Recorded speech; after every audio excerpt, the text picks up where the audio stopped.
with a review for you. I recently saw Ticket to Paradise, and I was kind of like low-key hyped for this one. Like, you know, rom-coms and this vein of movie is my favorite genre. It obviously had a boom in a very specific era of film and time, and you know, a lot of people talk about how that has since kind of faded out. So kind of seeing this kind of movie pop up again was really fun, with actors who were kind of very much a big part of that era of film.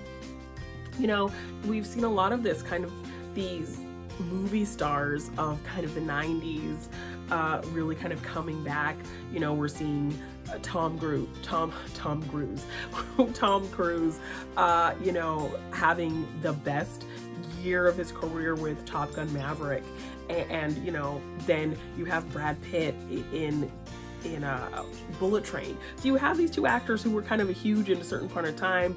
They've kind of been doing smaller stuff where we haven't really seen them that much, and having these kind of bigger movies back in theaters. So to kind of see big names like Julia Roberts and George Clooney back in kind of a movie again, which I feel like we haven't really seen them in a big kind of mainstream thing in a minute, was really like exciting for us. I think for a certain era, a film goer and film watcher, a la probably the millennial. So it was really exciting to just see them together again. We already knew they had really good chemistry from the Ocean's films. So to see them kind of now graduate from being kind of the lead couple that we would be focusing on to now being the parents. And it's Julia Roberts again trying to sabotage a wedding, a la My Best Friend's Wedding, which was kind of just a fun thing. This movie was very kind of straightforward and simple.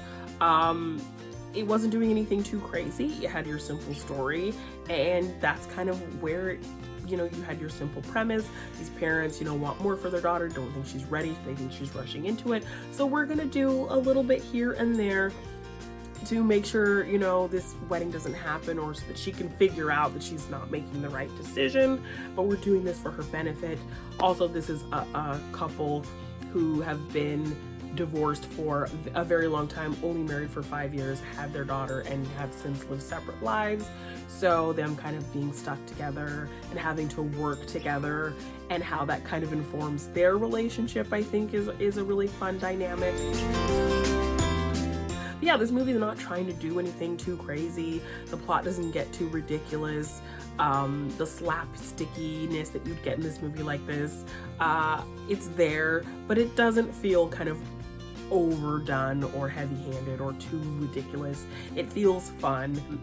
You love these actors, so to kind of just get to see them again is just enough to kind of really get into this movie and enjoy it. My theater was laughing quite a bit at some things.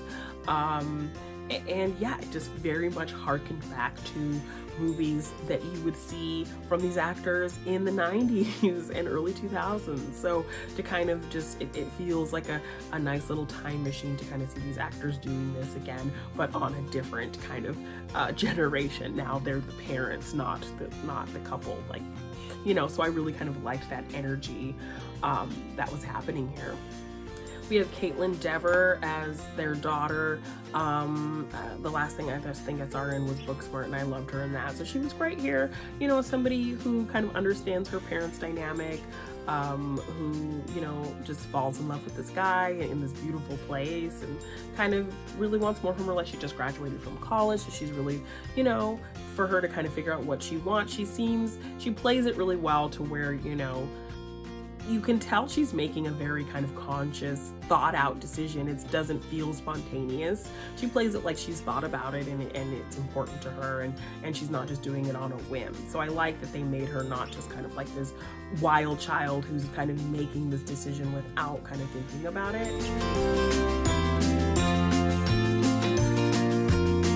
So then it makes the parents kind of judging her and trying to sabotage this even more kind of deceptive, because they're kind of not paying attention to how their daughter's handling the situation, and more just kind of what they want for her.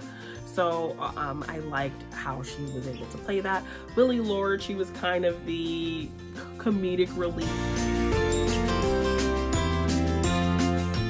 I did want a little bit more of her because she was really fun, or just kind of more of her relationship with Caitlin Dever's character. I wanted to kind of get more of their dynamic, because when they were together it was cute and fun, and so I wanted more of her kind of just coming in with more kind of comedic beats and comedic moments, because like Awkwafina was great with that. I think she was trying to kind of do an Awkwafina thing that Awkwafina was doing in Crazy Rich Asians, but she wasn't. I don't think as fun as Awkwafina was in that movie, but I think that's what they were trying to do with her. So I think they could have worked a little bit better to give her kind of those moments.